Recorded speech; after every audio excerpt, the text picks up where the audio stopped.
राजकीय पक्ष सत्तेत येण्यासाठी वेगवेगळी समीकरणं पडताळून पाहतात. एखादं समीकरण चाललं आणि सत्तेत बसण्याची संधी मिळाली की त्याच समीकरणाला हवा भरली जाते. त्याच्यावरच पुढचं राजकारण केलं जातं. बऱ्याच वेळा कोणतंच समीकरण फिट बसत नाही आणि मग त्यातनं वेगवेगळ्या पर्यायांची चाचपणीही केली जाते. भाजपसाठी माधव पाटण वरदान ठरला, तर काँग्रेस राष्ट्रवादीसाठी सर्वांना सोबत घेऊन राजकारण करण्याची भूमिका आत्तापर्यंत फायदेशीर ठरली. शिवसेना भाजपला हिंदुत्वाची भूमिका सत्तेपर्यंत घेऊन गेली. जे पक्ष काही एक समीकरणे घेऊन सत्तेत गेले त्यांचे ठीक आहे, मात्र जे पक्ष अजूनही सत्तेत गेलेच नाही त्यांना मात्र पर्याय शोधावे लागतात. या पर्यायाच्या शोधातूनच नवनवीन समीकरणं पडताळली जातात.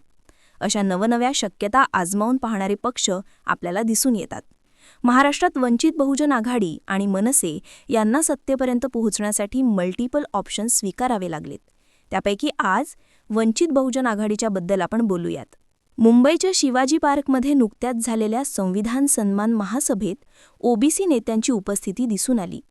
लक्ष्मण हाकेंनी तर जोरदार भाषण केलं.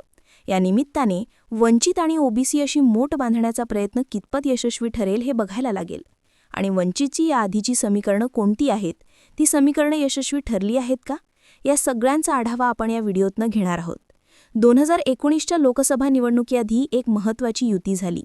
युती होती वंचित आणि MIMची. जय भीम असे नारे लागले आणि लोकसभा निवडणुकीत चमत्कार झाला. राज्यात पहिल्यांदा MIMला खातं उघडता आलं. इम्तियाज जलील खासदार झाले आणि अनेक ठिकाणी या दोन पक्षांच्या युतीने चांगली मतं घेतल्याने काँग्रेस राष्ट्रवादीच्या उमेदवारांचा पराभव झाला. मात्र प्रकाश आंबेडकरांचा देखील पराभव झाला. पुढे विधानसभा निवडणुकीत देखील अशीच साथ देण्याचं ठरलं. मात्र काही एक कारणाने कामकाज घडलं. विधानसभा निवडणुकीत वंचित आणि MIMची युती होऊ शकली नाही, त्याचा फटका दोन्ही पक्षांना बसला. MIMने विधानसभेला 100 जागांची मागणी केलेली, मात्र त्यावर तोडगा न निघता युती तुटली. त्यानंतरचा महाराष्ट्रातील राजकीय पट वेगाने बदलत गेला. भाजपला सत्तेपासून दूर ठेवण्यासाठी महाविकास आघाडीची स्थापना झाली. कधी नव्हे शिवसेना आणि काँग्रेस एकत्र येत सरकार स्थापन झालं. पुढे शिवसेनेत फूट पडली. भाजप पुन्हा सत्तेवर आली. हे सगळं चालू असताना मुंबई मनपाचा कार्यकाळ संपत आलेला. बाकी स्थानिक स्वराज्य संस्थांच्या निवडणुका कधीही जाहीर होती अशी परिस्थिती होती. एकूणच वातावरणात निवडणुकांचं वारं वाहू लागलं. अशावेळी प्रकाश आंबेडकरांनी उद्धव ठाकरेंची भेट घेतली. शिवशक्ती भीमशक्तीने एकत्रित येण्याचा निर्णय घेतला. पुढे स्थानिक स्वराज्य संस्थांच्या निवडणुका लांबणीवर पडल्या. त्यामुळे जागावाटप कसं असणार, बाकीच्या घटक पक्षांना विचारात घेतलं जाणार की नाही, अशा सगळ्याच गोष्टी पेंडिंगवर पडल्या. त्यानंतरच्या काळात मात्र मराठा आरक्षणासाठी मनोज जरांगे यांच्या नेतृत्वात मोठं आंदोलन उभं राहिलं. जरांगे यांच्या मागे असणारा मोठा समुदाय आपल्या बाजूने यावा यासाठी सगळेच राजकीय पक्ष प्रयत्न करत होते. त्यावेळी प्रकाश आंबेडकरांनी जरांगे यांची भेट घेऊन मराठा आणि वंचित अशी चाचपणी केली. मात्र जरांगे यांनी निवडणुका आणि राजकारणात न पडता आंदोलनाची भूमिका घेतली. त्यामुळे तो मुद्दाही फिसकटला. त्यानंतरच्या काळात मात्र वंचित बहुजन आघाडीने ओबीसी समाज घटकांना सोबत घेण्याचा प्रयत्न केला. मराठ्यांना कुणबी प्रमाणपत्र वाटप म्हणजे ओबीसींवरील अन्याय असल्याचं सांगत त्याविरोधात सतत आवाज उठवण्याचं काम वंचितनं केलं. गावगाड्यातील ओबीसी एकत्र येऊन वंचित बहुजन आघाडी स्थानिक स्वराज्य संस्थांची निवडणूक लढवण्याच्या प्रयत्नात आहेत. हे सगळं सुरू असताना वंचितने मध्येच काँग्रेससोबत आघाडी केली. सुरुवातीला नांदेड जिल्ह्यात या आघाडीची घोषणा देखील झाली. मात्र जागावाटपावरनं आघाडीत बिघाडी झाली. 2024च्या लोकसभेच्या निवडणुकीआधी वंचितने महाविकास आघाडीसोबत जाण्यासाठी प्राथमिक चर्चा सुरू केल्या. 4 जागा वंचितला सोडण्यात येणार असं बोललं गेलं, पण तेही शक्य झालं नाही. ठाकरे पवारांना वंचितचा वापर घराणेशाही वाचवण्यासाठी करायचा होता. त्यांची घराणेशाही वाचवण्यास आम्ही नकार दिलाय असं स्पष्टीकरण प्रकाश आंबेडकरांनी दिलंय. ओबीसीच्या ताटातलं आरक्षण हिरावून घेतलं जात आहे असा आरोप करत ओबीसींना आपलंसं करण्याचा प्रयत्न वंचित बहुजन आघाडीचा दिसून येतोय. विधानसभा निवडणुकीत ओबीसी मतांचं ध्रुवीकरण करण्यात भाजपने यश मिळवलं होतं. जुन्या माधव पाटणला सोबत घेऊन मायक्रो ओबीसी मतांची सांगड बांधली गेली.